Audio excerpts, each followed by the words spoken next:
सर्वप्रथम परमेश्वरलाई धन्यवाद दिन चाहन्छु। विश्वभरि छरिएर रहनुभएका ख्रिस्टका प्रियजनहरूमा जय मसीहको न्यानो अभिवादन भन्न चाहन्छु। प्रियहरू, फेरि पनि तपाईँहरूको बिचमा यसरी बातचित गर्न पाउँदा, तपाईँहरूसँग परमेश्वरको जीवित वचनसँगै भलाकुसारी गर्न पाउँदा म अत्यन्त खुसी छु। परमेश्वरले यद्यपि यो समय हामी कठिन अवस्था पार गरिराखेका छौँ र परमेश्वरले हामी सबैलाई यो सुन्दर बिहानी समय आशिष दिनुभएको होस्। प्रियहरू, आउनुहोस् हामी फेरि पनि परमेश्वरको जीवित वचनबाटै जानेछौँ र आजको परमेश्वरको जीवित वचन मैले ल्याएको छु। प्रियहरू, मिकाको पुस्तक 6 अध्यायको 8 पद म पढ्नेछु। 8 पद मात्रै। ए मानिस जे असल छ त्यो उहाँले तँलाई देखाउनु भएको छ र परमप्रभुले तँबाट के चाहनुहुन्छ? केवल यति ठिकसित काम गर्नु र कृपालाई प्रेम गर्नु र तेरा परमेश्वरसित विनम्र भएर हिँड्नु। वचन पढाइ र सुनाइमा परमेश्वरले हामी सबैलाई आशिष दिनुभएको होस्। प्रियहरू, साना अगमवक्ताका पुस्तकहरूमध्ये मिकाको पुस्तक एकदमै अनुपम पुस्तक हो भन्ने कुरा चाहिँ मेरो आफ्नो व्यक्तिगत विश्लेषण हो।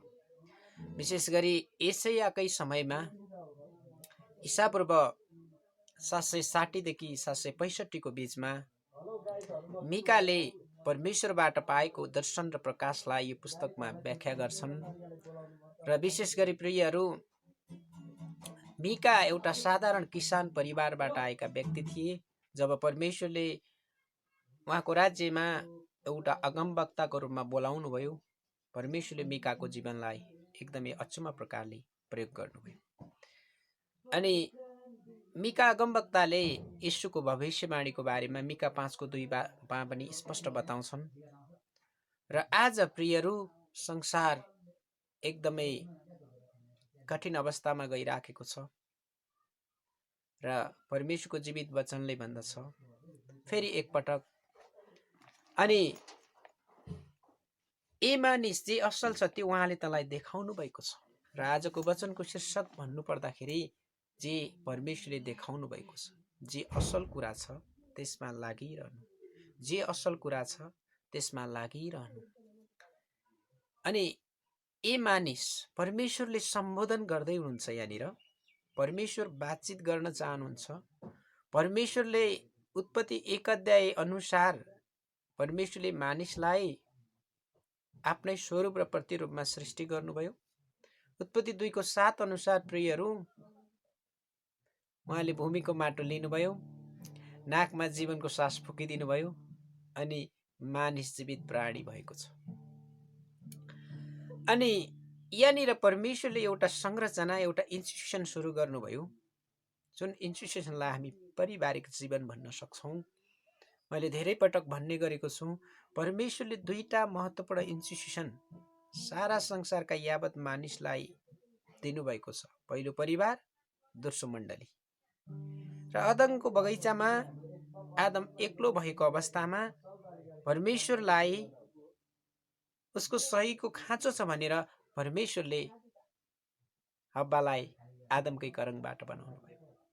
र प्रियहरू, आज संसारमा 2टा यस्तो संस्था छन्। 2टा संस्थाद्वारा परमेश्वरले ठुलो महिमा लिन चाहनुहुन्छ। यो 2टा संस्था, परिवार र मण्डली, एकअर्काको परिपूरक हुन्, किनकि परिवार बिना मण्डलीको कल्पना गर्न सकिँदैन र मण्डली भनेको नै परिवार मिलेर बनेको हुन्छ। यद्यपि म आज तपाईहरुलाई प्रश्न पार्न चाहन्छु, हामी कुनै ठाउँमा भेला भएर कुनै एउटा हलमा जब संगति गर्छौं, त्यो एउटा भवन मात्रै हो प्रियहरू। मण्डली तपाई र हामीमा आफै हो। र म यहाँ आजको सन्दर्भको वचनलाई म निरन्तर रूपमा अगाडि बढाउन चाहन्छु। ए मानिस भनेर जे असल छ त्यसमा लागिरहनु भनेर परमेश्वरको जीवित वचनमा छ। अनि यहाँ बताइएको छ, परमप्रभुले तँबाट के चाहनुहुन्छ? अनि केवल यति ठिकसित काम गर्नु, कृपालाई प्रेम गर्नु र तेरा परमेश्वरसित विनम्र भएर हिँड्नु। जे असल छ त्यो कुरामा लागिरहनको लागि मिका अगमवक्ताले परमेश्वरको जीवित वचनमा यही बताउँछ, ठिकसित काम गर्नु। परमेश्वरको जीवित वचन अनुसार, परमेश्वरको डर र भयमा मर्कुस 12 को 30 र 31 पद अनुसार सर्वशक्तिमान परम प्रभु परमेश्वरलाई सारा शक्ति, सारा समझ र सारा बलले प्रेम गर्नु, र दोस्रो आफूलाई जस्तै आफ्नो छिमेकीलाई प्रेम गर्नु। अनि असल काम गर्नु, ठिकसित काम गर्नु भन्ने कुरा चाहिँ हामीले यदि याद गर्ने हो भने येशूले प्रस्थान 20 अध्यायको 10 वटा आज्ञालाई 2टा आज्ञामा निचोडको रूपमा बताउनु भएको कुरालाई हामीले यकिन गर्नुपर्छ। कृपालाई प्रेम गर्नु। येशू प्रभु कृपालु हुनुहुन्छ। परमेश्वरले दिनुभएको अनुग्रह र कृपा, अनि येशू प्रभुलाई यदि हामीले प्रेम गर्यौं, परमेश्वरले दिनुभएको हामी माथि गर्नुभएको कृपालाई, यसको अर्थ यो हो कि जब तपाईँ र हामी मानिसहरूको बीचमा रहन्छौँ, बातचित गर्छौँ, प्रार्थना गर्छौँ, अनि मानिसहरूलाई हामी प्रेम गर्छौँ र ख्रीष्ट येशूका प्रियहरू गुणहरू हाम्रो जीवनमा आउँछन् र परमेश्वरसँग विनम्र भएर हिँड्नु। के हो विनम्र? बी भनेको धेरै नम्र, इमानदार भएर हिँड्नु, विनम्र भएर हिँड्नु। अनि परमेश्वरको जीवित वचनमा म नयाँ करारमा आउँदाखेरि नयाँ करारको सन्दर्भलाई प्रियहरू म जोड्न चाहन्छु। यो समय रोमी 8 को 28 भन्दछ, उहाँको प्रेम र अभिप्राय अनुसार बोलाएकाहरूका लागि परमेश्वरले हरेक कुरामा भलाइ नै गर्नुहुन्छ। मैले सुरुमै बताएँ, तपाईहरुको बीचमा सुरुमै परमेश्वरको जीवित वचन अनुसार बताएँ, जे असल छ त्यसमा लागिरहनको लागि परमेश्वरले हामीलाई उहाँको प्रेम र अभिप्राय अनुसार बोलाएको कारणले गर्दा विश्वासयोग्य भएर नम्र भएर हामी लागिरह्यौं भने परमेश्वरले तपाईँ र मलाई आफ्नो हृदयको व्यक्ति बनाउन चाहनुहुन्छ। र ईसाईको एउटा महत्त्वपूर्ण चरित्र भनेको प्रियहरू मिकाले यो पदमा बताउँछ, विनम्र हुनु। जब हामी विनम्र भएर, जब हामी नम्र भएर परमेश्वरको बाटोमा हिँडिरहन्छौँ, परमेश्वरलाई मनपर्ने प्रकारको महिमा दिइरहन्छौँ, तब तपाईँ र मेरो जीवनमा असल कामको सुरुवात हुन्छ। असल काम त्यो हो। र म अझै अलि गहिरो कुरा बताउन चाहन्छु।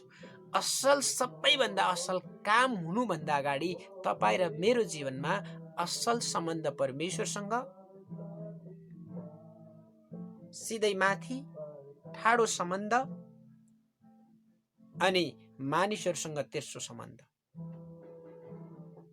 अनि यो गर्यो भने प्रियहरू, तपाईँ र हाम्रो जीवन विनम्रतामा हामी जिउन थाल्छौँ। अनि पहिलो पत्रुस 5 अध्यायमा म जान चाहन्छु। यो समय पहिलो पत्रुस 5 अध्यायमा पत्रुसले के भन्छन्? यहाँ एकदमै महत्त्वपूर्ण वचनको खण्ड छ। यो वचनको खण्ड अनुसार हामीले हेर्यौं भने अचम्म प्रकारको रहस्यको कुराहरू हामी यहाँनिर देख्छौँ। म अहिले पहिलो पत्रुस 5 अध्यायको अनि 6 पद पढ्न चाहन्छु। यसकारण परमेश्वरको शक्तिशाली बाहुली मुनि तिमीहरू आफैलाई विनम्र तुल्याऊ र उहाँले उचित समयमा तिमीहरूलाई उच्च पार्नुहुनेछ। परमेश्वरको शक्तिशाली बाहुली मुनि आफूलाई विनम्र तुल्याऊ, उहाँले उचित समयमा तिमीहरूलाई उच्च पार्नुहुनेछ। शक्तिशाली। म तपाईलाई एकपटक विश्वभरि अहिले कोरोनाको जुन संक्रमणको अवस्था छ, मानिसहरू त्रासित छन्। दुईटा महत्त्वपूर्ण कुराहरूको अन्तिममा निचोड निस्केको छ। पहिलो कुरा, मृत्यु र जीवनको शक्ति मानिसमा छैन। यसको सबै नियन्त्रण गर्ने परमेश्वर हुनुहुन्छ। प्रियहरू, अहिले धेरै, विशेष गरी अमेरिका लगायत धेरै देशहरूमा मानिसहरू यो महामारीको कारणले शिकार भएका छन्, अल्पायुमै बितेका छन्। के जीवन र मृत्युको दाता अर्थात् परमेश्वरले त मृत्यु ल्याउन चाहनुहुन्न, तर उहाँले त जीवन दिनुहुन्छ। र यो दुईटा कुरामा तपाईँ र हामीले केही पनि गर्न सक्दैनौँ। त्यही कारणले प्रियहरू, असल कुरा गर्दै जानको लागि, भलो कुरा गर्दै जानको लागि तपाईँ र हामीले गर्नुपर्ने पहिलो महत्त्वपूर्ण काम हो आफूलाई परमेश्वरको चरणमा समर्पण गरेर नम्रताको जीवन जिउनु।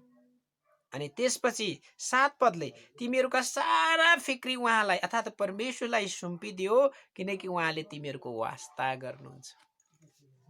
के आज तपाईँ कसैबाट वास्ता भएको चाहनुहुन्छ? मानिसहरूको हृदय टुटेको छ, मानिसहरू निराशामा छन्, मानिसहरू पीडामा छन्, मानिसहरूको जीवन जोखिम छ। धेरै यस संसारमा आज मानिसहरू एक्लोपनमा बाँचिराखेका छन्।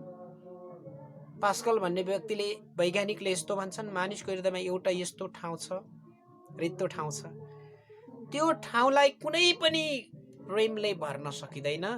त्यो ठाउँ भर्नको लागि परमेश्वरकै प्रेम चाहिन्छ।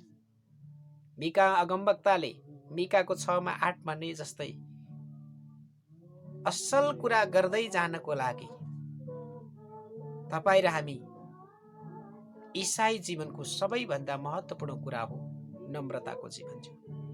म तपाईलाई उत्साह दिन चाहन्छु, जब जब म प्रार्थनाको वेदीमा जान्छु,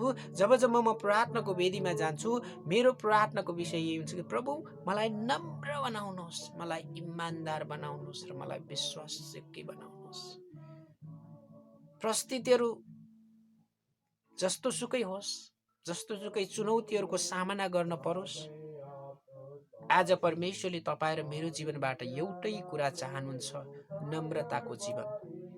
जब हामी नम्रताको जीवन जिउँदै जान्छौँ, जब हामी आनन्द र शान्तिको जीवन जिउँदै जान्छौँ, अनि तपाईँ र हाम्रो जीवनबाट असल कुराको सुरुवात हुन्छ। भोलि पर्सि होइन, विगतमा पनि होइन, हामी वर्तमानमा हाम्रो आशा भविष्य हुनुहुन्छ, जो आशा दिने परमेश्वर येशू हुनुहुन्छ। त्यही कारणले गर्दा आजैबाट तपाईँ र मैले असल कुराको सुरुवात गरौँ, किनकि स्पष्ट छ, भलाइले भलाइ जन्माउँछ, असल कुराले असल कुरा जन्माउँछ। प्रियहरू, परमेश्वरको जीवित वचनले यही भन्दछ। यसरी तपाईहरूको माझमा यसरी परमेश्वरको जीवित वचनबाट केही उत्साह दिने मौका परमेश्वरले मलाई दिनुभयो। परमेश्वरले हामी सबैलाई आशिष दिनुभएको होस्। जय मसीह।